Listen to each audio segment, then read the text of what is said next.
Bagaimana kabarnya hari ini? Semoga kalian semuanya dalam keadaan sehat walafiat. Dan tentunya tetap semangat belajar fisika.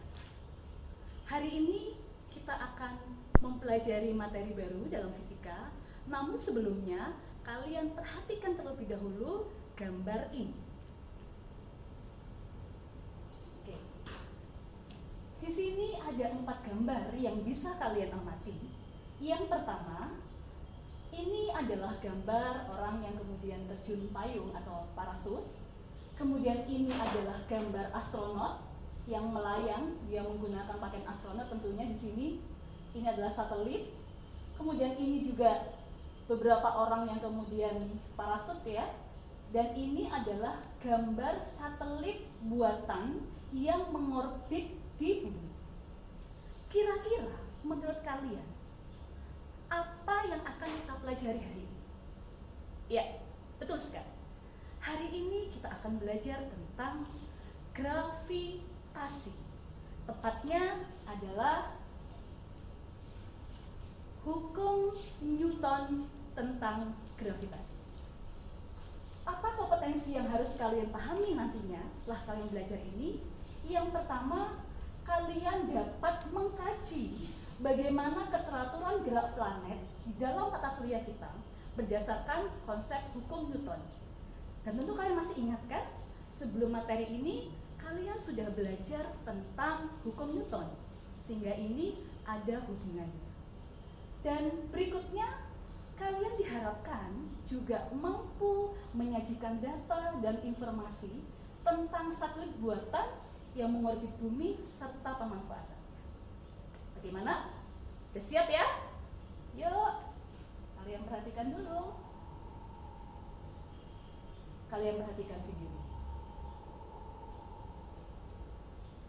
Tentu kalian semuanya bisa melihat ini adalah simulasi bagaimana gerak planet-planet di tata surya ini mengelilingi matahari. Perhatikan lintasannya. Semua melintas pada orbitnya dalam bentuk elips. Dan siapa pusatnya di sini? Tentu pusatnya adalah matahari. Mereka berputar sesuai dengan garis edarnya masing-masing. Kira-kira kalian tahu kenapa planet-planet dapat mengitari matahari dengan kelajuan yang konstan dan selalu berada di garis edarnya? Ada yang tahu? Ya, kalian sudah bagus semuanya, pintar. Karena planet-planet ini memiliki gaya gravitasi. Mereka memiliki gaya gravitasi sendiri-sendiri, sehingga tentunya yang dapat menarik antara planet ini dengan pusatnya, yaitu matahari.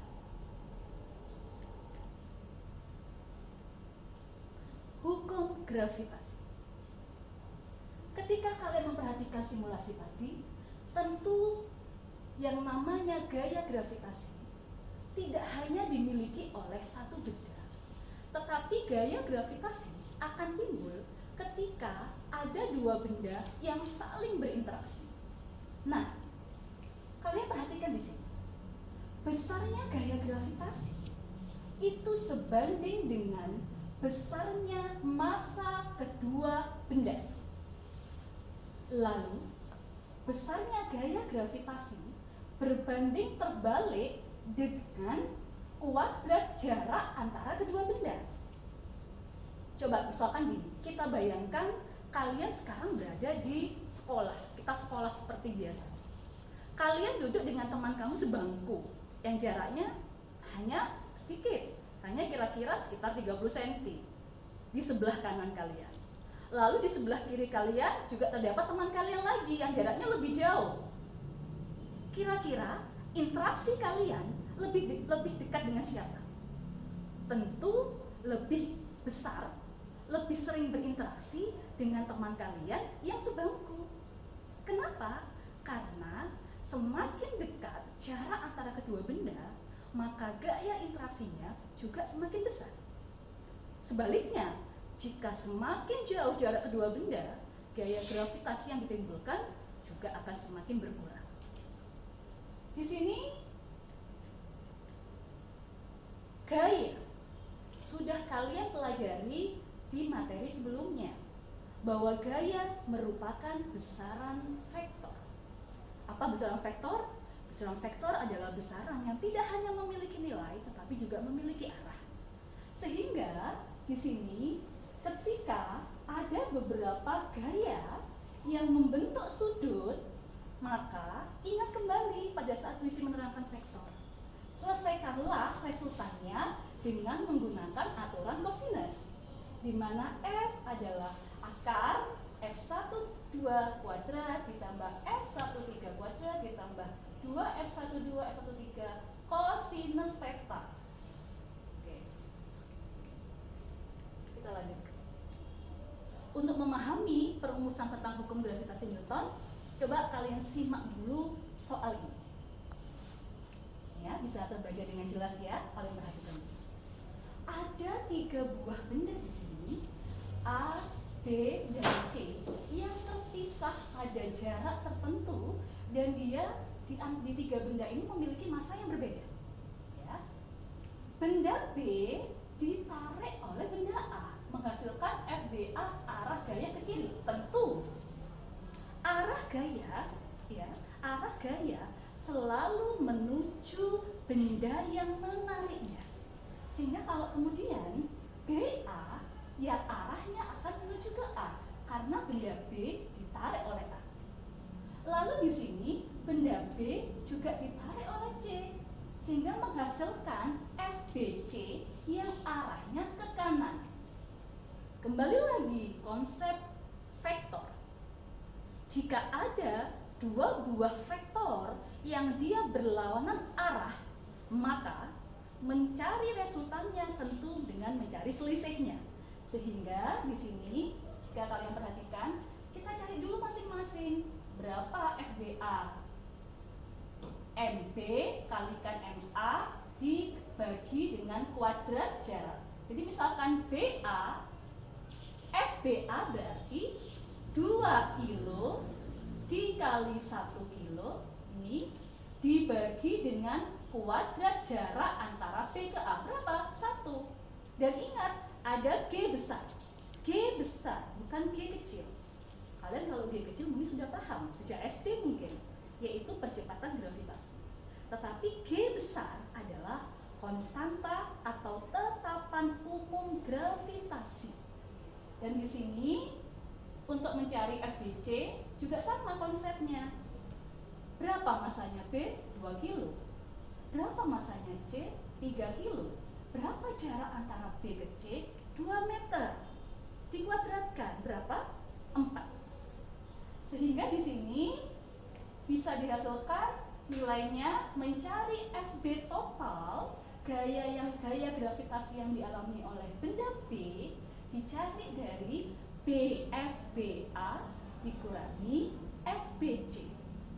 Mungkin ada yang tanya, Bu, kenapa tidak FBC dikurangi FBA? Boleh, tidak ada masalah dengan itu. Kalian boleh menggunakan FBA dikurangi FBC, kalian boleh FBC dikurangi FBA, tidak ada masalah. Nanti jika hasilnya minus, tentu kalian tahu mana sebenarnya gaya yang lebih besar.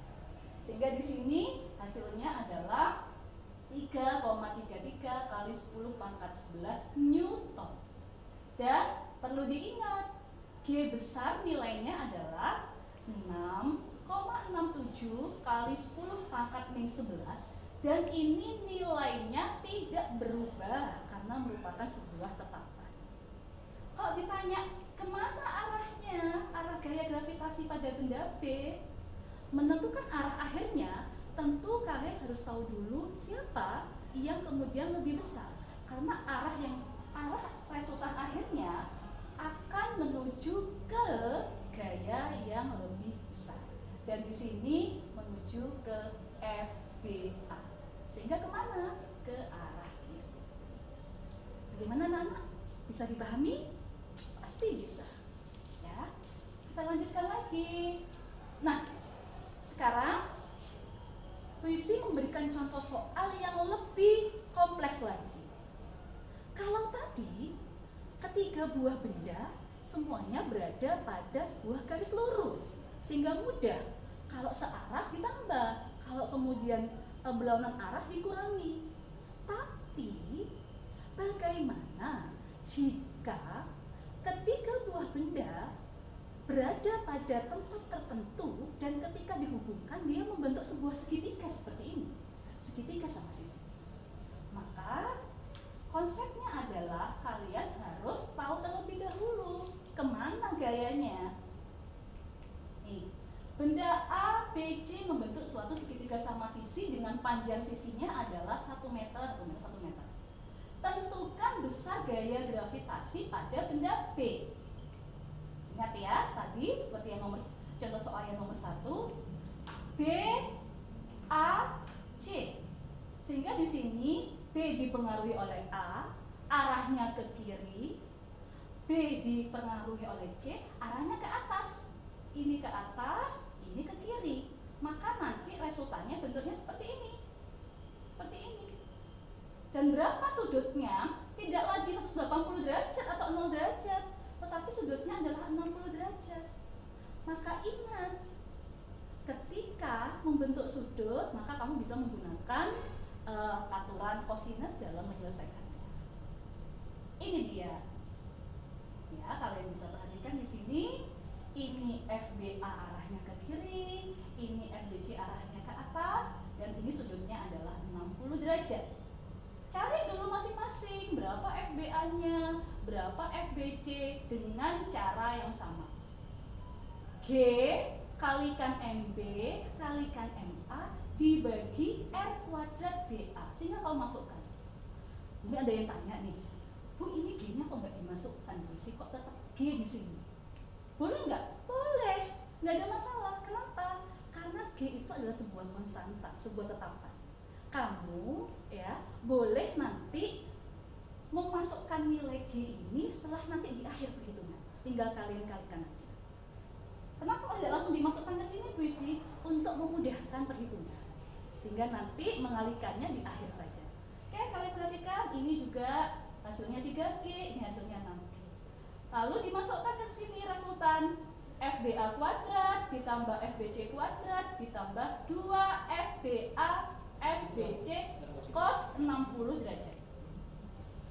Sehingga hasilnya adalah ini 9G kuadrat, 3G kuadrat ya, dikuadratkan jadi 9G kuadrat, ini 36 ditambah ini, hasilnya adalah G akar 63 Newton.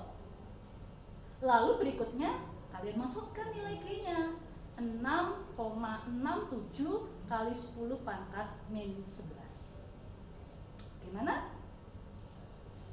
Masih bingung atau sudah paham? Nanti kalau kalian masih bingung, kalian bisa pelan-pelan satu persatu dipelajari lagi, dibaca lagi langkah-langkahnya.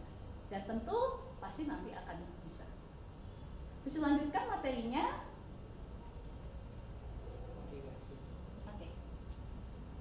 Kita lanjutkan materinya pada hukum gravitasi umum Newton. Ini seperti sama ya, seperti tadi. Ini konsepnya juga sama.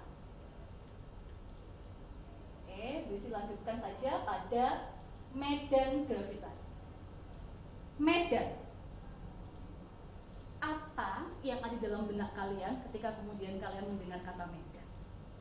Di SMP, terutama kelas 9, kalian pasti sudah belajar pada materi IPA, kalian sudah belajar tentang medan magnet. Ya.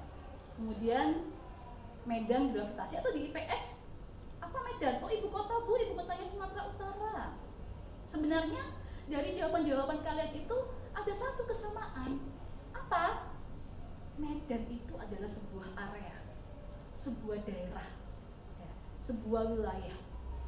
Karena sekarang kita belajar tentang medan gravitasi, maka medan gravitasi adalah sebuah ruang, sebuah area, sebuah daerah di mana sebuah benda yang ada di sana masih mendapatkan pengaruh dari gaya gravitasi. Gimana? Diulangi lagi ya. Medan gravitasi adalah sebuah area di mana sebuah benda yang berada di sana masih mendapatkan pengaruh dari gaya gravitasi. Oke, lalu bagaimana perumusannya? Kembali lagi pada definisi yang tadi.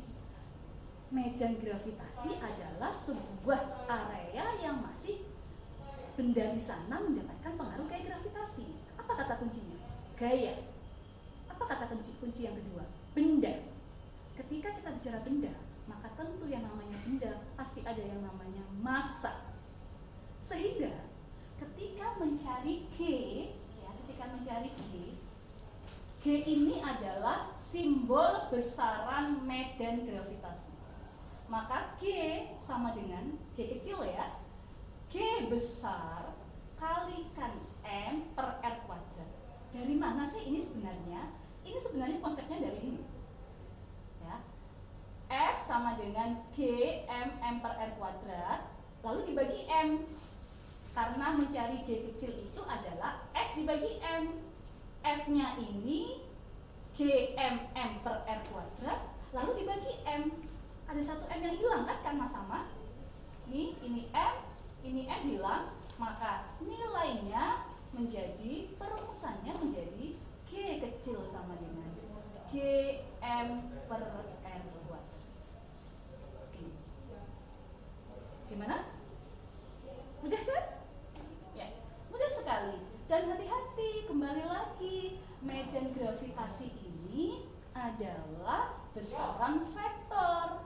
Ketika kita ngomong besaran vektor, maka besaran vektor tidak hanya punya nilai, tapi dia punya arah.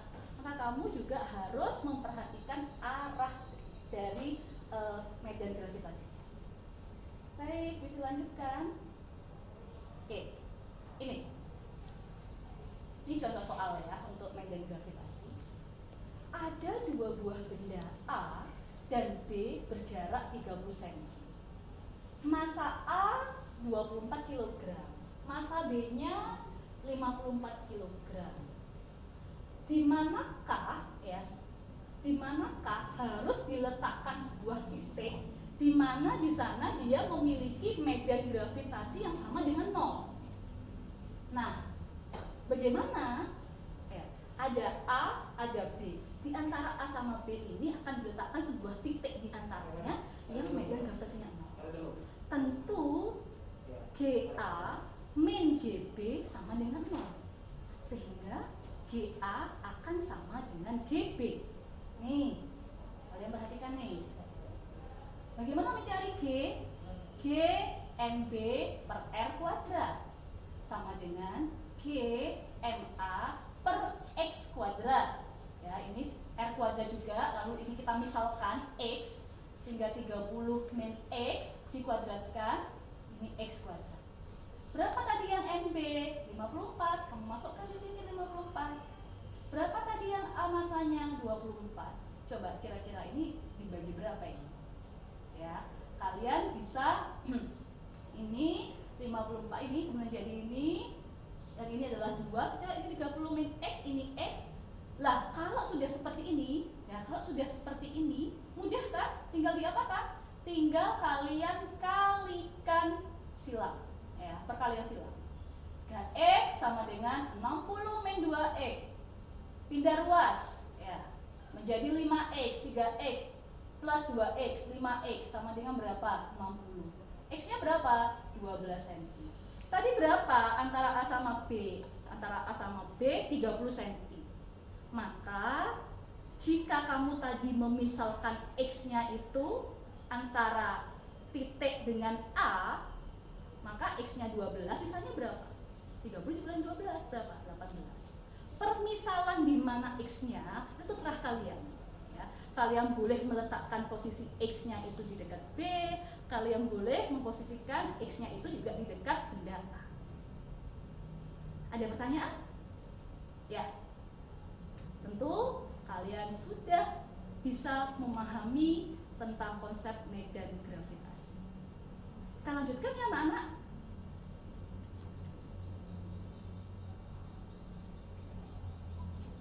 Hukum gravitasi umum Newton juga mempelajari tentang konsep berat. Misal sekarang kamu lagi nimbang nih, massa kamu ternyata 50 kg. Ya, 50 kg. Kamu ada di bumi. Lalu kamu kemudian mengikuti ekspedisi ke luar angkasa misalnya. Ya, masa kamu tetap 50 kg. Ketika mau berangkat 50 kg. Ketika ada di sana, apa akan berubah? Tidak. Massa itu adalah sebuah besaran pokok yang nilainya tetap. Massa seseorang tidak dipengaruhi di manakah letak orang itu berada. Maka massa memiliki nilai yang sama. Lalu apa yang berbeda? Yang berbeda adalah nilai dari berat. Kenapa berat berbeda? Karena berat dari sebuah benda dipengaruhi oleh percepatan gravitasinya. Sehingga tentu di bumi atau kemudian di luar bumi, walaupun dengan massa yang sama, dia akan memiliki berat yang berbeda. Maka di sini ya W sama dengan M kalikan G. Ini kamu sudah sangat paham sekali. Nah, kalian masih ingat kan gambar satelit yang tadi pada saat dia mengorbit? Pada saat dia mengorbit atau gambarnya astronot yang tadi dia melayang itu? Ya. Apakah kemudian dia memiliki percepatan gravitasi yang sama ketika dia berada di luar bumi? Tentu tidak. Selama seseorang itu berada di bumi, maka dia akan memiliki percepatan gravitasi yang sama. Tetapi ketika seseorang sudah berada pada ketinggian tertentu ya dari bumi, maka jaraknya itu tidak lagi jaraknya bumi saja, tetapi harus ditambahkan dengan berapa ketinggian orang tersebut terhadap bumi. Sehingga di sini ada R plus H. R-nya ini adalah jari-jari, H-nya ini adalah ketinggian. Sehingga perbandingannya menjadi GB per GA sama dengan R per R plus H dikuadratkan. Dan kenapa seperti itu? Karena setiap benda yang berada pada ketinggian di atas bumi harus selalu pusatnya ke pusat bumi ini mengukurnya. Maka ini adalah R besar, jari-jarinya bumi, dan ini adalah ketinggian orang tersebut. Ini konsepnya berlaku sama untuk planet yang lain, tidak hanya untuk bumi. Merkurius, Venus, Mars, dan yang lainnya juga berlaku hal yang sama. Ya. Lalu bagaimana ketika ada permasalahan untuk menentukan perbandingan antara medan gravitasi di sebuah planet dengan medan gravitasi di bumi? Caranya bagaimana? Tinggal kalian bandingkan saja. GP ini berarti planet, B ini berarti bumi. GP per GP sama dengan MP per MP dikali RB per RP dikuadratkan. Coba kalian perhatikan. Ini P, M-nya P. Ini B, M-nya B. Ini P, tetapi R-nya B. Ini G-nya GB, tapi R-nya P. Kenapa ini seperti ini? Sudah puisi jelaskan tadi bahwa medan gravitasi ataupun gaya gravitasi berbanding lurus dengan massa, berbanding terbalik dengan kuadrat jarak. Sehingga ketika yang dicari adalah GP, maka massanya tentu harus sebanding P juga. Tapi jari-jarinya ini tetap yang di perbandingan terbalik. Jadi ini jari-jarinya bumi, ini jari-jarinya planet.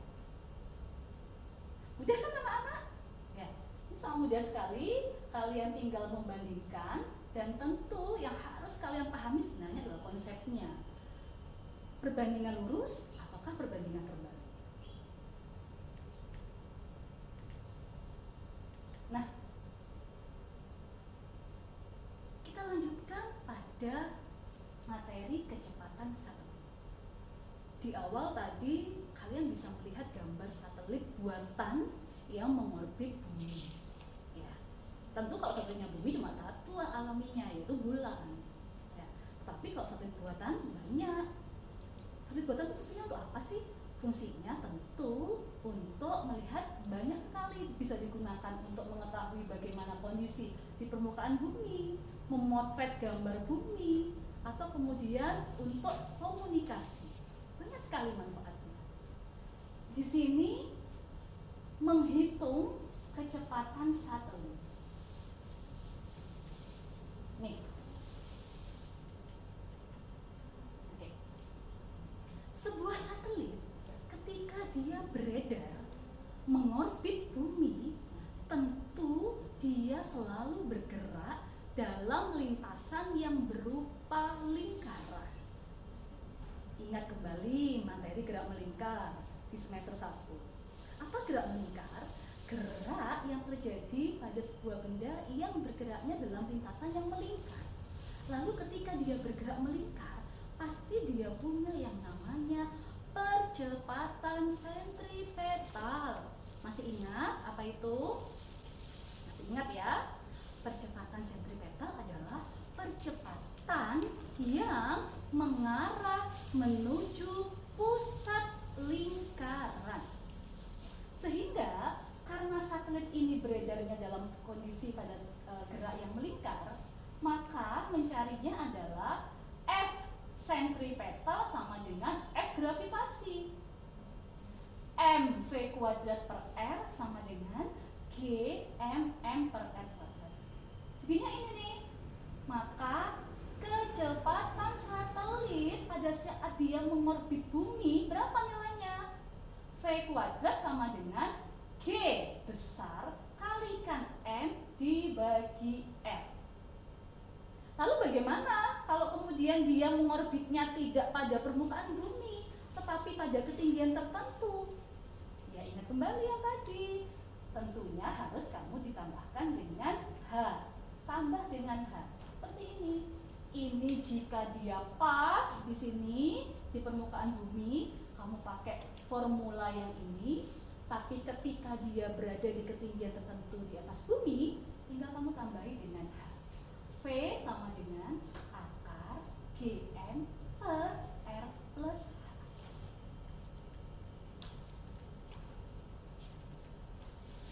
Ini anak-anak ya, contoh soalnya. Ada sebuah satelit, masanya 500 kg, mengorbit pada ketinggian. Nah, apa kata-katanya sekarang? Mengorbit pada ketinggian. Ada ketinggian. Jadi harus apa? Tambahkan dengan H. V sama dengan nih R akar G per R plus H. Lalu tinggal kamu masukkan nilai-nilai yang ada di sini. G-nya ada, ini 10, kemudian R-nya juga ada, H-nya juga ada. Hati-hati ya, satuannya masih kilometer. Ubah dulu, konversi dulu ke satuan meter. Sehingga ketemunya kecepatan dari satelit itu adalah 5,5 kali 10 pangkat 3 meter per sekon. Gimana anak-anak? Masih semangat ya? Ya semangat dong belajarnya, karena ini materi yang sangat menarik tentunya. Di tahun ini banyak sekali anak-anak kejadian-kejadian yang nanti akan berlangsung, seperti gerhana matahari, gerhana bulan. Nah, dengan mempelajari konsep ini, kalian nanti mampu menganalisis sendiri. Nggak hanya sekedar melihat, tapi kamu bisa memahami. Oh seperti ini ya, kenapa ya bisa seperti ini? Kenapa terjadi seperti ini? Nanti kalian mampu menganalisisnya dengan kemampuan yang memang sudah kamu pelajari. Berikutnya adalah tentang gerak planet. Ketika kita bicara tentang gerak planet, maka tentu tidak lepas dari hukum Kepler. Ada 3 perumusan, ya, ada 3 formulasi yang disampaikan oleh Kepler terkait dengan gerak dari sebuah planet. Yang pertama adalah bahwa semua planet bergerak pada lintasan yang elips. Tadi kamu sudah tahu di awal tadi pada saat Bu Sri menayangkan simulasi ya, menayangkan video. Semua planet bergerak mengelilingi matahari dengan lintasan yang elips, dan tentu matahari sebagai apanya? Pusatnya,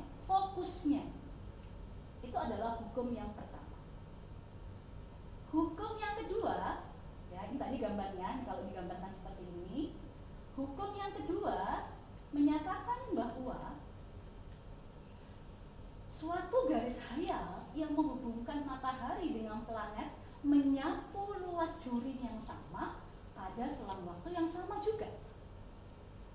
Dan hukum yang ketiga menjelaskan tentang formulasi hukum Kepler, yaitu perbandingan kuadrat terhadap pangkat 3 dari setengah sumbu panjang elips adalah sama untuk semua planet.